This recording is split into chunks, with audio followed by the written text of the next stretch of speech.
Pernahkah kamu merasa diperhatikan oleh benda mati?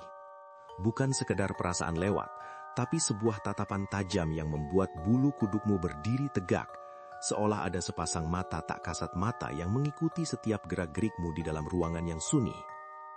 Itulah yang dirasakan Rina, mahasiswi berusia 20 tahun yang baru saja pindah ke sebuah kos-kosan di daerah Menteng. Rina adalah tipe orang yang menyukai estetika vintage. Baginya, barang-barang lama memiliki jiwa dan cerita. Namun, dia tidak pernah menyangka bahwa beberapa cerita seharusnya tetap terkunci di masa lalu. Sore itu, langit Jakarta nampak mendung menggantung, menciptakan nuansa abu-abu yang suram di sepanjang jalan Surabaya. Kamu tahu tempat itu, bukan? Deretan toko barang antik yang berjejer menyimpan ribuan rahasia dari masa kolonial hingga era 70-an. Rina melangkah masuk ke salah satu toko yang paling pojok, sebuah bangunan tua dengan pintu kayu yang berderit nyaring saat dibuka. Aroma debu, kayu tua, dan minyak nyong-nyong langsung menyergap inderanya. Di sana, di antara tumpukan gramofon rusak dan lampu gantung kristal yang kusam, ia melihatnya. Sebuah boneka porselen bergaya noni Belanda duduk di atas kursi goyang kecil. Tingginya sekitar 40 cm, kulitnya putih pucat, hampir transparan, dengan rambut pirang asli yang mulai kusam. Gaun rendahnya yang berwarna biru langit sudah berubah menjadi kecoklatan karena usia. Namun, yang paling menarik perhatian Rina adalah matanya. Mata kaca berwarna biru jernih itu seolah memiliki kedalaman yang tidak wajar. Itu Amelia, suara serak pemilik toko mengejutkan Rina. Seorang pria tua dengan mata katarak muncul dari balik bayang-bayang. Dia sudah di sini sejak tahun 1940-an. Pemilik aslinya adalah anak seorang pejabat Belanda yang hilang saat pendudukan Jepang. Kamu mau? Saya berikan harga murah. Entah mengapa, Rina merasa kasihan. Ada dorongan aneh di dalam hatinya untuk membawa boneka itu pulang. Tanpa menawar, ia membayar dan membawa Amelia ke kos-kosannya. Dan saat itulah teror yang sebenarnya dimulai. Malam pertama, suhu di kamar Rina turun drastis, padahal AC-nya sudah dimatikan. Pernahkah kamu merasa kedinginan hingga tulangmu terasa linu, padahal tidak ada angin yang berhembus? Rina mencoba mengabaikannya dan meletakkan Amelia di atas meja rias, tepat di depan cermin. Sebelum tidur, Rina memastikan posisi Amelia menghadap ke arah jendela. Namun saat ia terbangun pukul 3.15 pagi, jam yang konon merupakan puncak aktivitas metafisika, posisi Amelia sudah berubah. Boneka itu kini menghadap tepat ke arah tempat tidur Rina. Matanya yang biru seolah berkilat di kegelapan. Mungkin tadi aku salah taruh, gumam Rina menenangkan diri. Tapi kemudian, ia mencium sesuatu. Aroma melati yang sangat kuat, bercampur dengan bau anyir yang samar.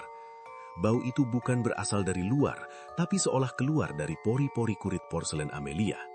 Rina bangkit untuk memeriksa, dan saat itulah ia mendengar suara itu. Sebuah tawa kecil, sangat halus, seperti suara anak kecil yang sedang bersembunyi di dalam lemari. Hihihi. Rina membeku, jantungnya berdegup kencang hingga telinganya berdenging. Ia mencoba menyalakan lampu, tapi saklarnya tidak berfungsi. Dalam remang cahaya bulan yang menembus gorden, ia melihat jemari porselen Amelia bergerak-gerak kecil, seolah sedang memainkan piano di udara. Rina segera membungkus boneka itu dengan kain hitam dan memasukkannya ke dalam kardus, lalu mengikatnya dengan lakban. Keesokan harinya, Rina mencoba mencari tahu tentang sejarah boneka Amelia melalui forum misteri dan arsip digital. Ia menemukan sebuah fakta mengerikan dari sebuah blog lawas yang membahas urban legend Jakarta Pusat. Konon, beberapa boneka porselen zaman dulu tidak hanya diisi dengan kapas atau jerami, melainkan dicampur dengan abu jenazah pemiliknya agar jiwa sang anak tetap tinggal. Ada juga ritual spirit doll kuno yang menggunakan media boneka untuk menyimpan khodam penjaga. Amelia kabarnya adalah salah satu dari 3 boneka yang pernah digunakan dalam ritual pemanggilan arwah yang gagal di sebuah rumah tua di Menteng. Ketakutan Rina memuncak saat ia kembali ke kosan sore itu. Kardus yang ia ikat kuat semalam sudah terbuka. Lakbannya terpotong rapi seolah menggunakan gunting. Dan Amelia, boneka itu tidak ada di sana. Rina mencarinya ke seluruh sudut kamar dengan nafas memburu. Ia menemukannya di bawah tempat tidur. Tapi kali ini, Amelia tidak sendiri. Ada helai-helai rambut hitam panjang yang bukan milik Rina tersangkut di jemari porselen boneka itu. Suasana menjadi semakin mencekam saat malam kembali tiba. Rina tidak berani memejamkan mata. Ia duduk di pojok ruangan sambil memegang tasbih, mencoba merapal doa. Tiba-tiba, suara seretan terdengar dari arah meja rias. Srek, srek, srek. Suara porselen yang bergesekan dengan kayu jati. Ia melihat dengan mata kepalanya sendiri, Amelia turun dari meja rias. Gerakannya patah-patah, kaku, namun pasti. Setiap sendi porselennya mengeluarkan bunyi gemeretak yang menyayat hati. "Kenapa kamu mau membuangku?" Suara itu bukan lagi tawa, tapi bisikan berat yang terdengar seperti suara orang dewasa yang dipaksakan keluar dari kerongkongan anak kecil. Rina mencoba berlari menuju pintu, namun pintu itu terkunci rapat. Ia menggedor-gedor pintu bersambil berteriak minta tolong, namun anehnya, koridor kos-kosan yang biasanya ramai terdengar sunyi senyap, seolah-olah kamarnya telah berpindah ke dimensi lain. Suhu ruangan turun hingga uap keluar dari mulut Rina saat bernafas. Di cermin meja rias, ia melihat bayangan Amelia berdiri di belakangnya. Tapi di dalam cermin, Amelia bukan lagi boneka. Ia adalah sosok anak perempuan dengan wajah hancur, kulit yang mengelupas, dan mata yang kosong mengeluarkan cairan hitam. "Aku butuh tubuh baru, Rina. Tubuhmu terlihat sangat pas," bisik sosok itu. Tiba-tiba, tangan Rina terasa kaku. Ia melihat ke bawah dan berteriak histeris. Kulit tangannya perlahan-lahan berubah menjadi putih pucat dan mengeras seperti porselen. Rasa sakit yang luar biasa menjalar dari ujung jari hingga ke bahunya. Ia mencoba menggerakkan jemarinya, namun gerakannya menjadi patah-patah. Rina menatap ke arah Amelia yang kini justru mulai tampak lebih hidup. Kulit boneka itu menjadi kemerahan, nafasnya mulai terdengar, dan ia mulai tersenyum manis, senyum manusia. "Terima kasih," ucap Amelia dengan suara yang sekarang sangat mirip dengan suara Rina. Pagi harinya, ibu kos menemukan kamar Rina terbuka. Rina tidak ada di sana. Semua barang-barangnya masih utuh, kecuali satu hal.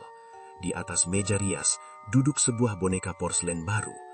Boneka itu sangat cantik, mengenakan kaos oblong dan celana jeans, mirip dengan pakaian yang terakhir kali dipakai Rina. Wajah porselen boneka itu nampak sangat ketakutan, dengan mata biru yang seolah-olah sedang menangis, namun tidak ada air mata yang bisa keluar dari mata kaca.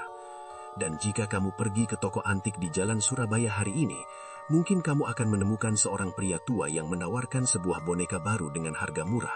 Hati-hati, jangan pernah menatap matanya terlalu lama, atau kamu akan mendengar bisikan lirih dari balik bibir porselennya yang kaku. Tolong aku."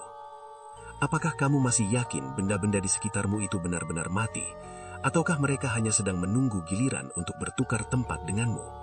Ikuti terus cerita lainnya, hanya di Mistik Nusa.